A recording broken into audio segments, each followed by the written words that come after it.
Karibu mtazamaji wa The World News katika kipindi hiki cha ulimwengu wa siasa, na wakati huu tunatazama siasa huko nchini Iran. Viongozi ulimwenguni wametoa salamu za pongezi kwa maadhimisho ya ushindi wa mapinduzi ya Kiislamu ya Iran. Siku ya jana Jumatano ilikuwa ni siku ya kusherekea sherehe za mapinduzi ya Kiislamu ya Iran.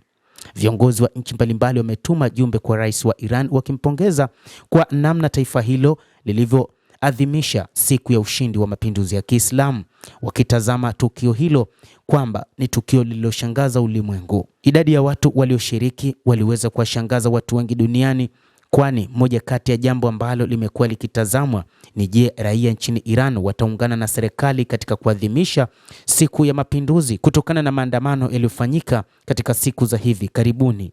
Jana Jumatano Februari 11, Iran iliadhimisha miaka 47 ya mapinduzi ya Kiislamu.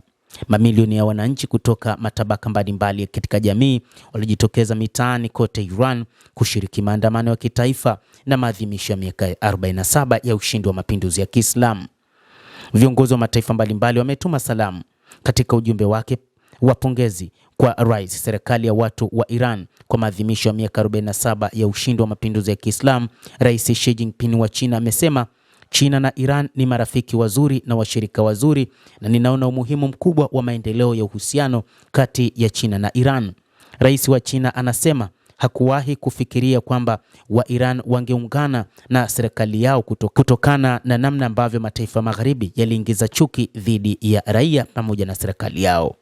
Mfalme wa Saudi Arabia Salman bin Abdulaziz Al Saud na mrithi wa kiti cha ufalme wa nchi hiyo Mohammed bin Salman na wenyewe wametoa pongezi kwa nyakati tofauti kuipongeza serikali ya Iran na watu wake kwamba jambo walilolifanya siku ya jana Jumatano ni la kuishangaza dunia, kwamba watu hawakuamini wa Iran wangeunga mkono mapinduzi ya taifa hilo, kama ambavyo walikuwa baadhi wakitaka kuiondoa madarakani serikali ya mapinduzi ya Iran na kuleta utawala wa kifalme. Wizara ya mambo ya nje ya Uturuki kadhalika ilichapisha picha ya bendera ya nchi hiyo kando ya bendera ya Iran kwenye mtandao wa X ikiandika, tunaipongeza kwa dhati nchi jirani ya Iran kwa kusherekea siku ya kitaifa. Sheikh Tamim bin Hamad Al Thani kutoka Qatar na amiri wa nchi hiyo amemtumia ujumbe rais wa Iran Masoud Pezeshkian akipongeza maadhimisho ya siku hiyo ya kitaifa ya ushindi wa mapinduzi ya Kiislamu.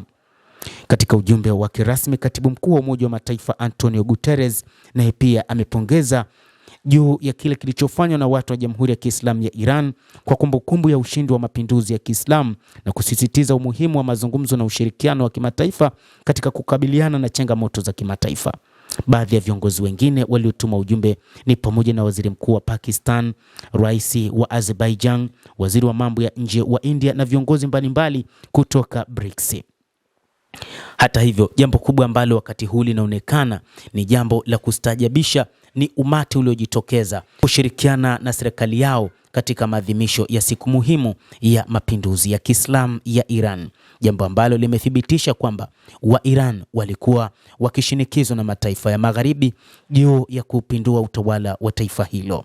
Mtazamaji wa The World News, endelea kutufuatilia, lakini ni kusihi usisahau kulike, usisahau kucomment, kadhalika usisahau kusubscribe channel yetu hii ili upate habari hizi kwa mapana kupitia The World News. Naitwa Adam Hussein, endelea kuwa nasi wakati wote.